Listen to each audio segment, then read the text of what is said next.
the Afghan era and also in the 1990s.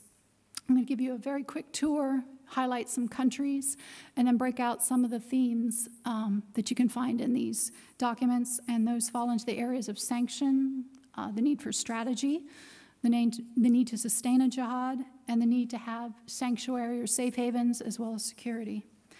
And I'm using the term jihad's in decline, and what I mean by that is a lot of nuances. It could mean either a jihad is failing, it has failed, it missed the mark somehow, it did not live up to expectations. Basically reflects the thinking of, if only we had more or less of that, it would have turned out much better for us.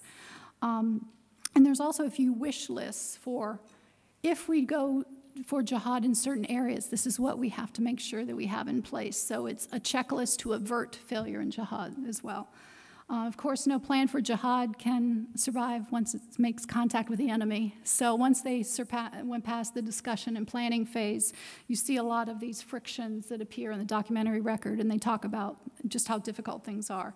And of course, jihad by its nature means struggle, and yes, they are used to working in hardships, but I would like to point out that there's a difference between working on the margins and where you think you're going to be successful and becoming marginalized. And I think we see that bin Laden spent his final years in Pakistan worrying about the perpetual decline of the global jihad he had hoped to start. Of course, there were always some internal thinkers. Many of you will be familiar with Abu Musab al-Suri.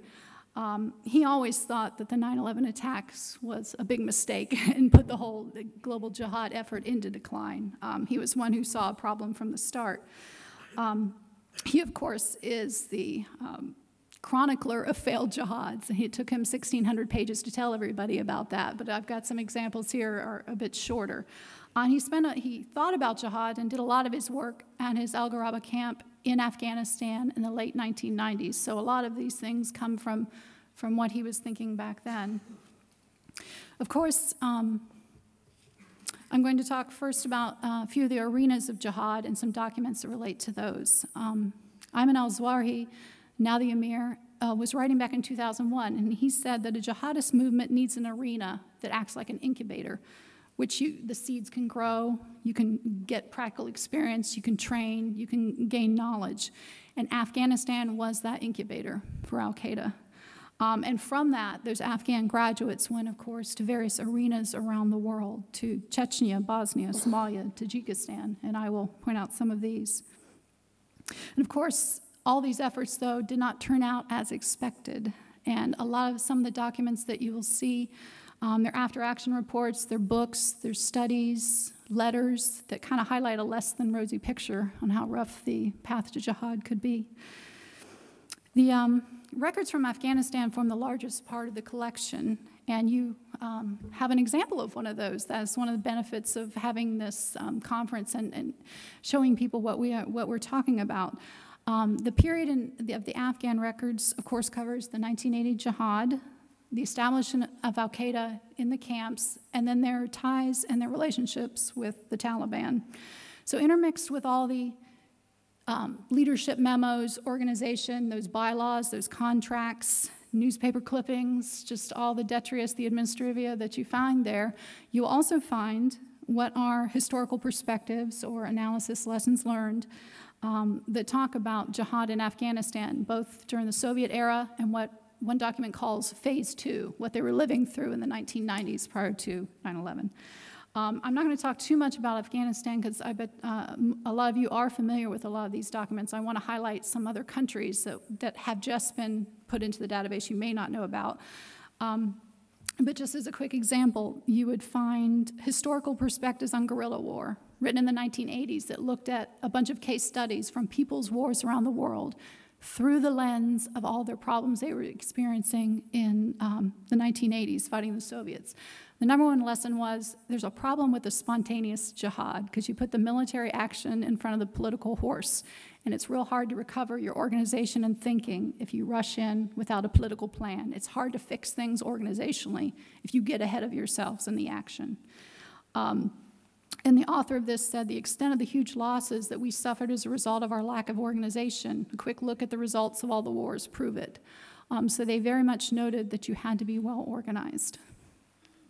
Quite a few documents come from Abu Walid al-Masri's Chat from the Top of the World series. There are 5 parts of it there that are translated into English, and is certainly one of the most contrarian views of the Afghan jihad, of what most Al-Qaeda members considered a success of epic proportion. He takes a much dimmer view, and if you'd like to hear someone an insider from the jihad who was absolutely critical, it's almost a polemic against what Al-Qaeda was doing then this is your document for that. He talks about chaos. He talks about fistfights over money in the Peshawar office from bin Laden. The Saudi influence, the sudden influx of money and resources caused a lot of problems. So you wouldn't think that, you always think it was lack of funding. No, they became known as the mules, the donkeys who brought the money, and it caused a lot of friction. Let's see, he also talked about martyrdom was not all to be embraced back then to such excess. He calls the Battle of Jalalabad that began in 1989 a horrible tragedy. And he very much holds Abdullah Azzam and bin Laden to account for that. He even throws in the Q word, the quagmire that they got drug into, and the Arab Mujahideen stupidly kept reinforcing it and took horrible casualties. And ultimately, and there's also a lot of criticism for both Abdullah Azzam and bin Laden. He credits them with being huge influential figures, but he also points out that they had a lot of failings, and he discusses them at length here. But ultimately, he considers this a failed jihad because they did not get their Islamic State. Afghanistan, as we all know now, fell into chaos. So as a direct result of that jihad, it did not get what it wanted. Jihad in Afghanistan, Phase 2, is another document that picks up where it left off, saying, wow, weren't we all surprised and disappointed that we didn't get that Islamic State from Afghanistan? But we're going to do it better this time. Phase 2, and it lays out economic, military, and political plan, says this time it will be Afghan-based, and it will be a jihad that is throughout Central Asia. And I just want to make one note. They said, more than anything, a lot of the problem is the political problem.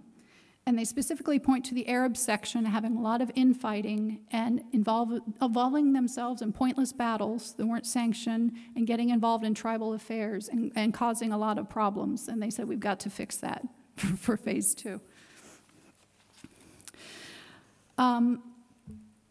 The next section, I'm just running through alphabetically. There are documents on Africa, which Dr. Lahoud talked about. They went through a phase in the early 90s of setting up some training camps, so you will find documents that discuss those. And a lot of it talks about lack of planning, not a lot of confidence in leadership and organization. Just very briefly. Very insightful is Saif al-Islam's memoirs about trying to set up in a camp in Ethiopia called the AQAM file. And the one thing he does note, he said that it was a strange reception. He somehow logistically challenged, got this camp set up, 10-week course camp set up and running. However, he did note that there was a Sufi versus Salafi problem, that there was a lot of frictions between the outside fighters and the locals, that they stole a Toyota and caused a lot of bad blood and they had to be returned. And those of you who've studied jihads around the world realize there's these frictions and problems that come in when one group comes in with we're better Muslims than you attitude, and we're going to call the shots here. There's some of that in there. The next one that I don't believe folks have had been able to see is the document on Algeria. Of course, Algeria has become the watchword for excessive killings and jihad. It was not only in decline, but it was in a death spiral by 96, 97. There's a document in there called, by shorthand, I'll just call it the Algiers Letter, that dates from that time, December 1996, and it could be subtitled, "What on earth are we going to do about Gia?" Because this is bad.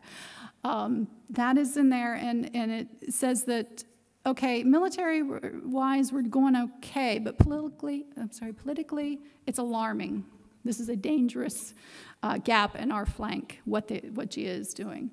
I would note that how these collections have evolved, I started looking at this, And I went back in to look at something, and I discovered there's another document that's the other half of this letter that had not been translated. And so I have pointed out to the center that for the full look at the Algiers letter, they should put that in for translation so that it will become available to everybody. But what's already there now is fascinating. It talks about the clear rift between the Islamic Salvation Front at the time politically, and Jia was off on its own killing rampage. There was hints that, of course, the Algerian government is going to take advantage of this and cause schisms and even an open confrontation. It's all there. They knew how very badly it was going to go if Jia continued on this path. It basically said that this was a jihad in dire trouble, and pretty much it was all Jia's fault. They said their biggest challenge was that their default action and everything was military, defaulting to the liquidation principle. And they said that the thing was they were going to be very isolated. They used the term going down a dark tunnel. And then if they weren't careful, they were going to take all of its members and perhaps even Algeria down with it. The letter closed with a 10-point course of action that was less than convincing. There was probably not much they could do at that point. The damage has been so bad to restore trust and get things back in order. But of course, as we all know, that did mean the absolute failure of that jihad, and it took a long time for the jihadist effort to revive itself and come back into the fold after that. There are some documents related to Central Asia and specifically Tajikistan in there. There was a time in the 1990s they tried to figure out what could be done as a jihadist movement in the former Soviet Union regions there. Both Abu Musab al-Suri and Abu Walid al-Masri offered their strategic advice on what to do. Al-Suri had a book, Muslims in Central Asia and the Coming Battle of Islam, that was written in late 1999 that possibly could have been an advice to Mullah Omar on what to do in the region. So after going through the CIA fact book thumbnail version of the area, he says the time is right. We should have struck there right when the Soviet Union collapsed, but we can do this now still. He says this is part of the prophecy, that victory will come out of this region, Khorasan. And he says that, of note, he was almost salivating at the opportunities to get a successful jihad in a region like that, because the opportunity can control the region's vast resources is sufficient to solve the resource problems of jihad, if only we could get our hands on that level of resources. He pointed to the Soviet stockpile of weapons, and he also talked about the possibility of then at some point having weapons of mass destruction as a result. Another document, The Basic Facts of Jihad in Tajikistan, also takes a look at it. Al-Suri saw only positives. Oddly enough, as critical as he can be looking at jihads, he never really saw the downside to it. It was all gung-ho, let's do this. And he does this several times for jihads that haven't happened yet. He can't cast his critical eye on what it may turn into. However, al-Masri, Abu Walid al-Masri, takes a look at Tajikistan and says, pretty small, not really connected in with any resources, lack of support there. And he says, you know what, we're going to have to do something different there. And the template he offers sounds awfully like what happened to pass in Afghanistan. Corruption, drugs, bribery, using explosive devices on the cheap. I'll skip over the one on al-Suri. If you haven't read al-Suri on Syria, you really must. It's a long laundry list of failure of planning, leadership, failure to explain their objectives. Their recruitment failed. They were thoroughly infiltrated and penetrated by the Algerian government. So that is really the template for other jihads. And finally, he looks at Yemen, that it was always on his list during his camp lectures. He put Yemen at the top.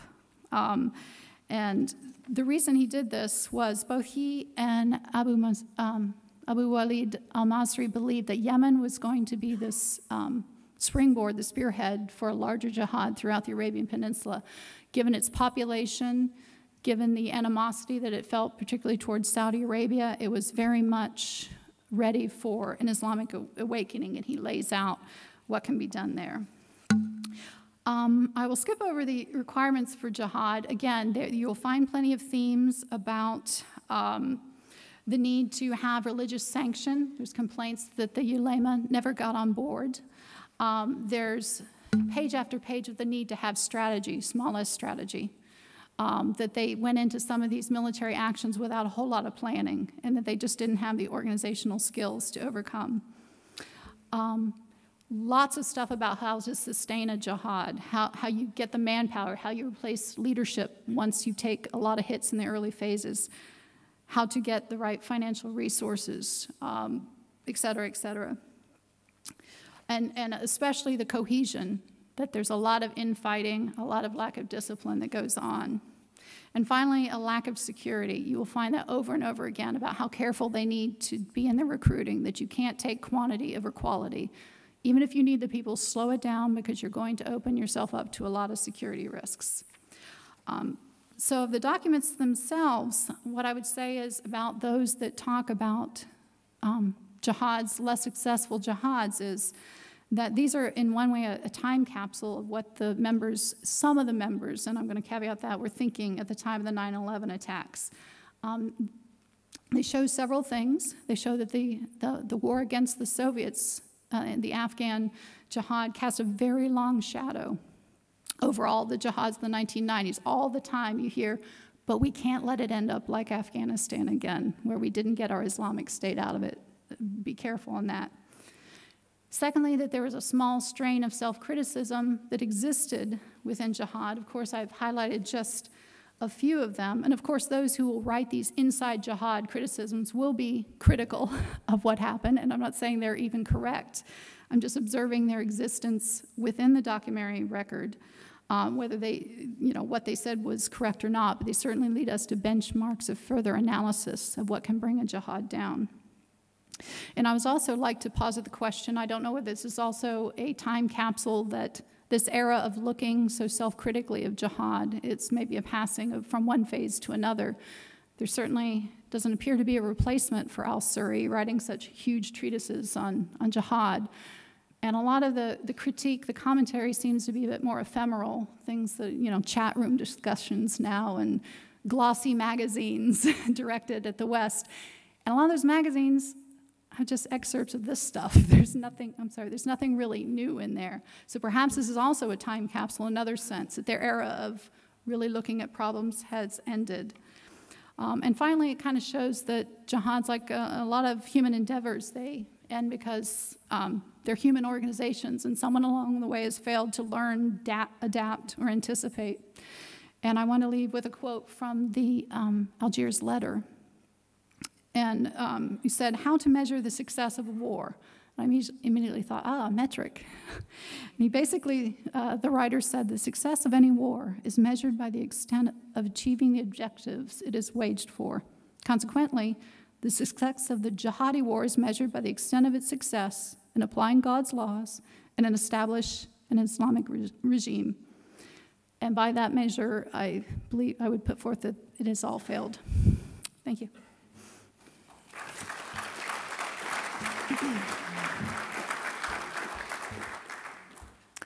Well, I have to admit, for one, I'm glad that the era of Abu Musab as-Suri has passed, having had to read through a couple of his tomes.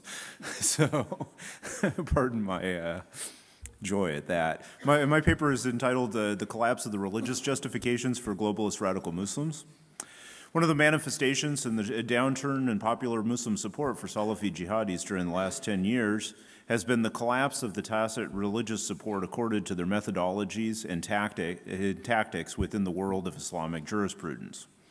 This talk will briefly examine the nature of this support, the reasons it was accorded or acquiesced to in the first place, and note the elements of it that have remained in place. Religious justifications for Salafi jihadi violence have comparatively shallow roots.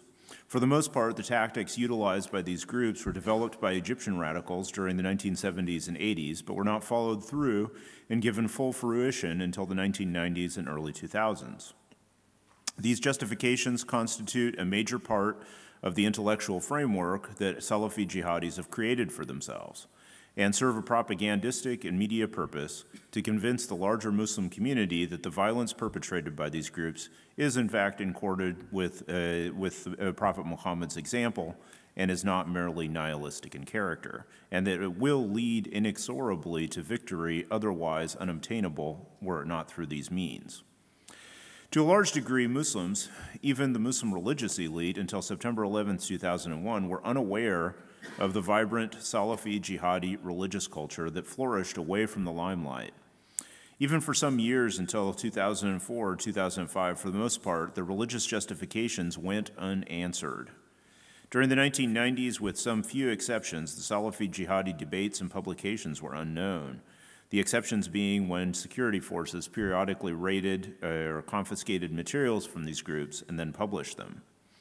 However, as the focus of jihadi violence has turned during the past 10 years more and more away from fighting the, quote, far enemy to the task of establishing an Islamic State, a process that has involved the use of suicide attacks, killing large numbers of Muslim civilians, the general public has more and more become aware of the religious justifications that underlie such violence.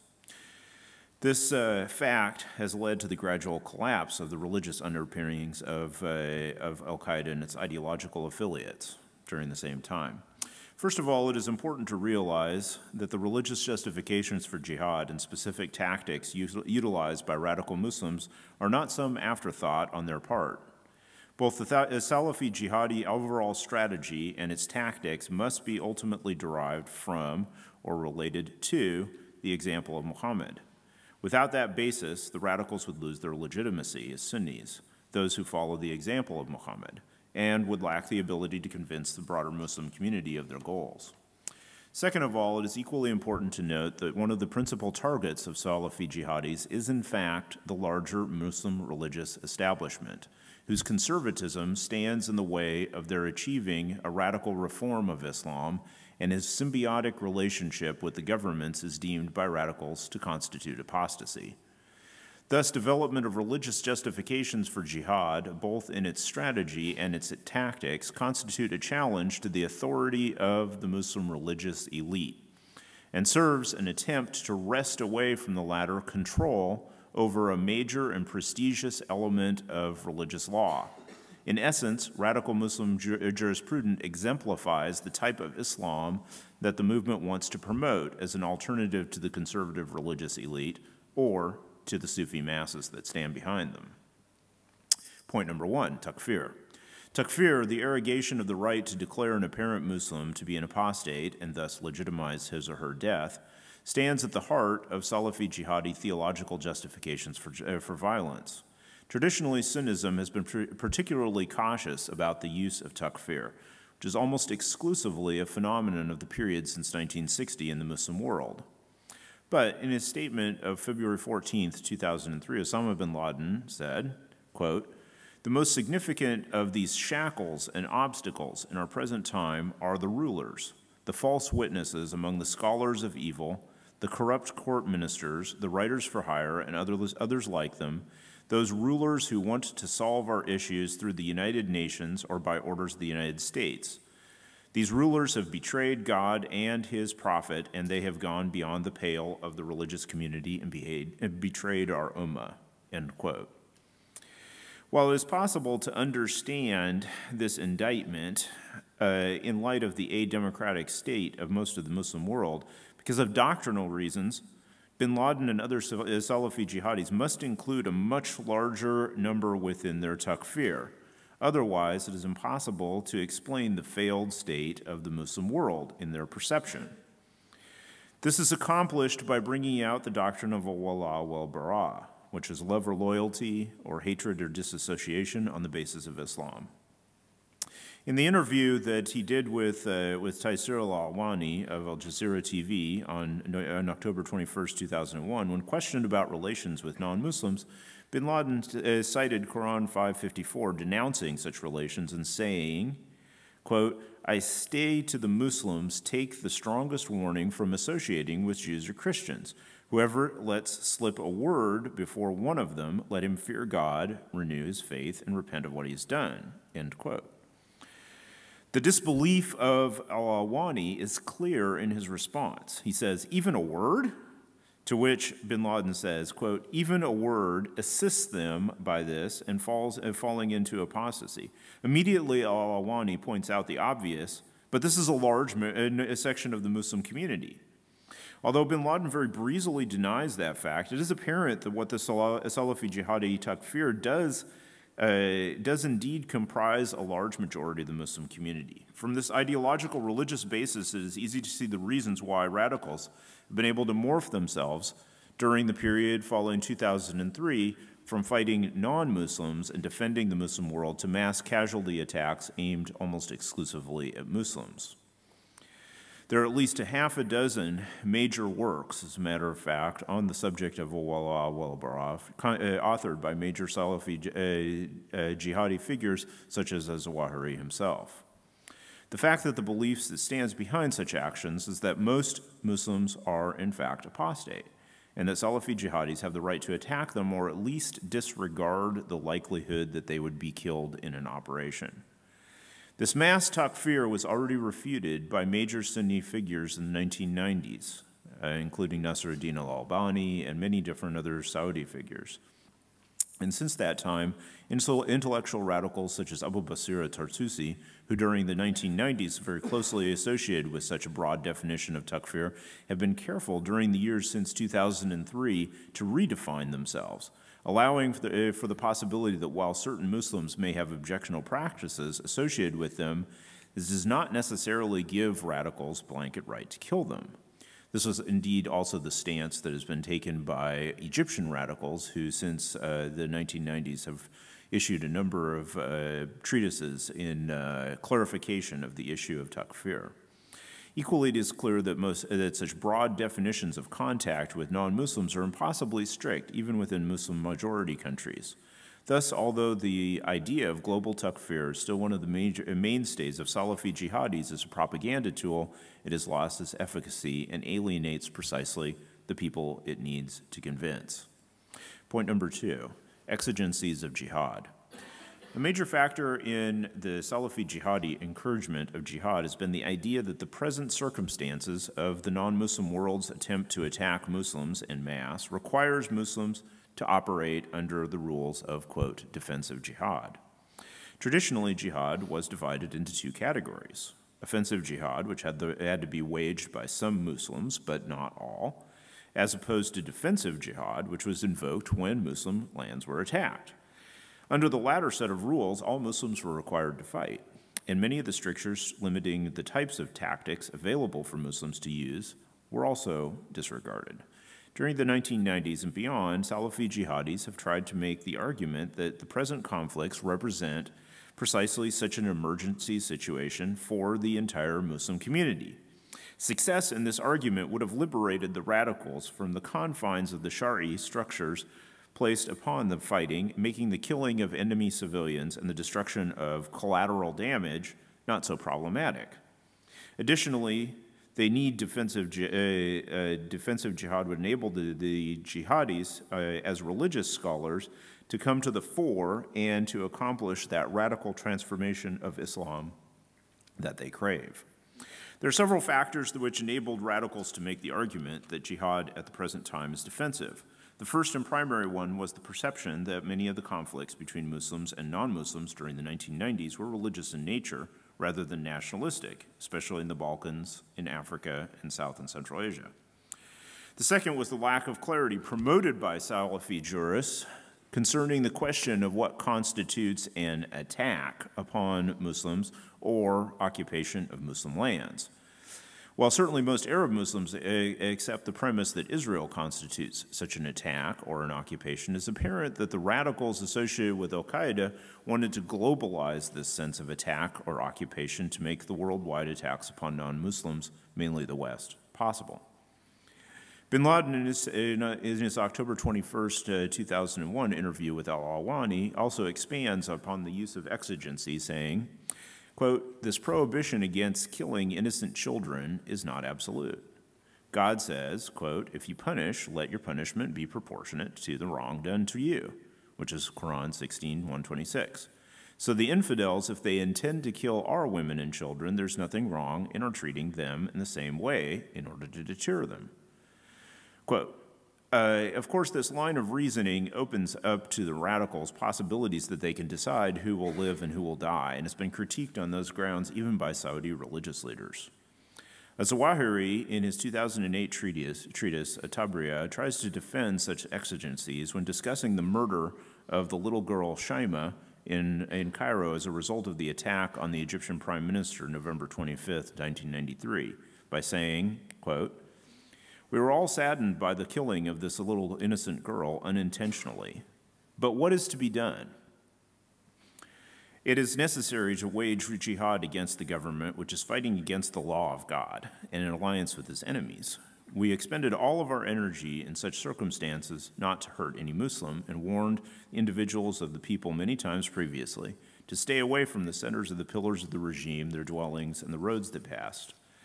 But when the commander of the operation was asked concerning the death of Shaima, he said he was sorry for the killing of this little girl, but the jihad must not be halted," end quote. It's clear that this callous attitude towards human life is problematic for the message that Al-Qaeda and its ideological affiliates need to bring to the Muslim world, although it is very useful and necessary when one considers that it allows radicals to justify any of their collateral damage in terms of the higher goal. Exigencies of jihad also help the radicals justify their signature operation, the suicide attack. Point number 3, martyrdom operations. One of the major developments in jihadi tactics during the later 1990s and the first decade of the 2000s has been the use of the suicide attack. This attack is one in which the attacker either drives or transforms on his or her body a bomb, which is then exploded in the midst of an enemy. Developed first by the Lebanese radicals, mostly Shiites, during the 1980s, this tactic was taken up by the Palestinians in the 1990s and then by Salafi jihadis everywhere. Starting with the Palestinian use of suicide attacks, there was a large development of religious literature designed to accord the attack of suicide attacks legitimacy and to protect its utilizers from charges that it actually constituted suicide on the part of the attacker and it killed innocent civilians. For the most part, with some exceptions, the line of justification provided by this literature was accepted during the 1990s and during the Al-Aqsa Intifada as long as the primary target was Israel. However, during the 1990s, especially after September 11th, Al-Qaeda used suicide attacks against American targets using parallel religious arguments to justify its tactics. Those included the following arguments. 1, the attacker was not committing suicide as long as he or she was truly intending jihad. 2, the choice of general civilian targets was legitimate because of the fact that all citizens were responsible for the government's actions through their voting and paying taxes and thus could be killed. 3, collateral damage could be justified on the principle of the mangonel, the rock-bearing ancestor of the catapult, in which the Prophet Muhammad is said to have used against the city of Al-Taif. If Muhammad used the mangonel, which does not discriminate between civilian and soldier as it descends, then it is legitimate to use a bomb which equally does not discriminate. All of these arguments were first developed with regard to Israel, but then applied to the United States in the religious justifications of September 11th, of which there are at least 7 available on the internet, and then to other mass casualty martyrdom operations. Because of the close connection of the suicide attack as an operation to Palestinian operations against Israel, it's been difficult for Muslim religious leadership, after having embraced them so obviously during the 1990s in the Al-Aqsa Intifada, to then reject them. But it is equally a fact that during the past 7 years, progressively, Muslim religious opinion has turned away from the support of suicide attacks. Earliest to make this move were obviously the Turks, who published a number of religious refutations of suicide attacks, but then especially after the Riyadh bombings of 2003 and the increased use of suicide attacks against Muslims, even the conservative Saudi establishment has stated categorically the one who carries out a suicide attack, amaliyat intikhariya, is actually a suicide and will be judged as such. While it's true there's still intellectual incoherence in some of the recent fatwas, In order to allow for suicide attacks to be used against Israel, it's very significant that in a short period of time, the religious support for such attacks, broad as it was on September 11th, has collapsed. Conclusions. During the last 10 years, the tone of religious studies of jihad has changed considerably, whereas in the tone of jihad articles and books from both the mainstream and from radical circles during the 1990s and early 2000s was that of encouragement of jihad and a fairly open-ended development of new tactics, especially martyrdom operations, to be utilized in it. The tone of such articles and books today in the mainstream is one of limitation and closer definition, and in some cases, refutation of the tactics of jihad. Without a doubt, this change is a result of September 11th, and most especially as a result of the suicide campaign in Iraq, 2003 to present, and in Pakistan, 2007 to present. Al-Qaeda and its ideological affiliates have relied during the last 15 years for their religious justifications upon the widespread acceptance of the formula that Israel equals the United States in order to legitimize their attacks. Although there's been a good deal of development in the religious justifications associated with radical Islam, primarily from Egyptian radicals and then secondarily from Saudis, the principal and most popular arguments presented to the Muslim world were always those taken by analogy from the Israeli-Palestinian conflict. Today, that second-hand intellectual and religious link is largely broken, most especially by the elite, which has been able to see how dangerous it is to make blanket allowances for violence to be utilized. All those allowances in the end have been turned against Muslims and have turned countries such as Iraq and Pakistan into war zones, as well as fomented a wide variety of sporadic attacks against other countries. Muslims have been the primary targets of suicide attacks now for a number of years, and this trend shows no signs of abating. However, at least the religious underpinnings of such attacks has largely collapsed.